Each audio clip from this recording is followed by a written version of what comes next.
दोस्तों, हर रात जब हम आसमान की तरफ देखते हैं तो करोड़ों तारों के बीच एक तारा ऐसा भी है जो अपनी जगह लगभग स्थिर दिखाई देता है। इसे ही ध्रुव तारे के नाम से जाना जाता है। लेकिन आखिर इतने सारे तारों के बीच ध्रुव तारे को इतना खास क्यों माना जाता है? और सबसे दिलचस्प बात तो ये है कि पौराणिक कथाओं के अनुसार ध्रुव कभी आसमान में रहने वाला तारा नहीं, बल्कि सिर्फ 5 साल का एक बालक था। आखिर ऐसा क्या हुआ कि एक मासूम बालक को आकाश में अटल स्थान मिल गया? क्या यह किसी श्राप का परिणाम था या उसकी कठोर तपस्या का वरदान? दोस्तों, आज की इस वीडियो में हम आपको इसी से जुड़ी कहानी के बारे में बताने वाले हैं। तो चलिए बिना किसी देरी के शुरू करते हैं आज की यह वीडियो।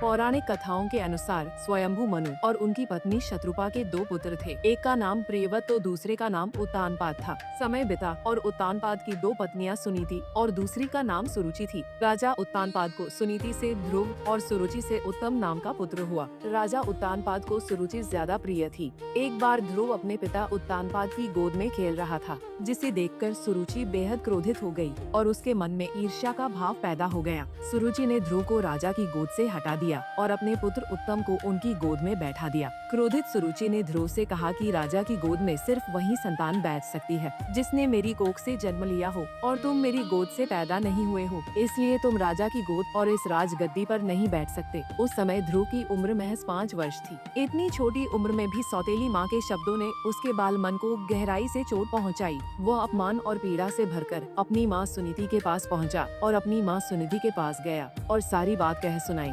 जिस पर रानी सुनीति ने ध्रुव को समझाते हुए कहा कि तेरी सौतेली माँ सुरुचि के प्रति तेरे पिता का अधिक झुकाव होने के कारण हमसे वह दूर हो गए हैं। बेटा, किसी के दिए हुए अपमान को अपने मन में मत बसाओ। अगर तुम्हें सच में किसी की गोद में बैठने का अधिकार चाहिए तो उस परम पिता की शरण में जाओ, जिनकी गोद में जाने से कोई तुम्हें रोक नहीं सकता। माँ ने यह बात तो बालक को शांत करने के लिए कह दी थी, लेकिन ध्रुव ने इसी बात को अपने जीवन का संकल्प बना लिया और तपस्या करने का निश्चय किया। ध्रुव ने अपनी माँ से तपस्या पर जाने की आज्ञा मांगी, लेकिन सुनीति ने हंसकर टाल दिया। रातों रात ध्रुव ने राजमहल को छोड़ दिया और तपस्या के लिए निकल पड़ा। रास्ते में भयानक जंगल था, लेकिन ध्रुव डरा नहीं और चलता गया। रास्ते में ध्रुव के देवर्षि नारद मिले और ध्रुव ने उन्हें सारी बात बताई। नारद जी ने कहा ध्रुव को बहुत समझाया, लेकिन उसका संकल्प पक्का था। नारद जी यह देखकर प्रसन्न हुए और उन्होंने ध्रुव की भगवत प्राप्ति के मंत्र की दीक्षा प्रदान की। ध्रुव यमुना नदी के किनारे पहुँचा और उसने तपस्या शुरू कर दी।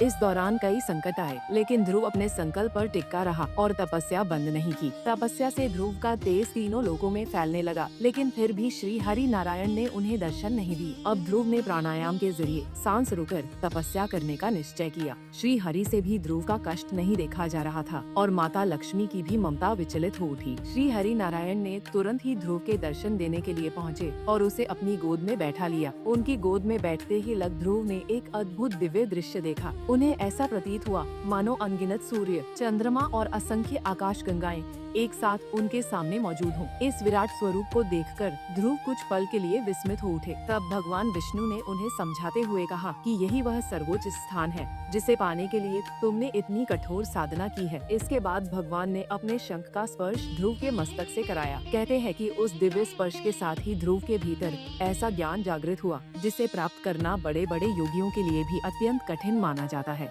भगवान के दर्शन और ज्ञान की प्राप्ति के बाद ध्रुव के मन में सांसारिक इच्छाओं के लिए कोई स्थान नहीं बचा था। उन्हें अब न किसी पुरस्कार की चाह थी और न ही किसी वरदान की। उनकी इसी निष्काम और अटूट भक्ति से प्रसन्न होकर भगवान विष्णु ने उन्हें आकाश में एक ऐसा अचल स्थान प्रदान किया जहां वे सदैव स्थिर रहेंगे। यही स्थान आगे चलकर ध्रुवलोक कहलाया और आकाश में अटल रहने वाला यह तारा ध्रुव तारा के नाम से प्रसिद्ध हुआ।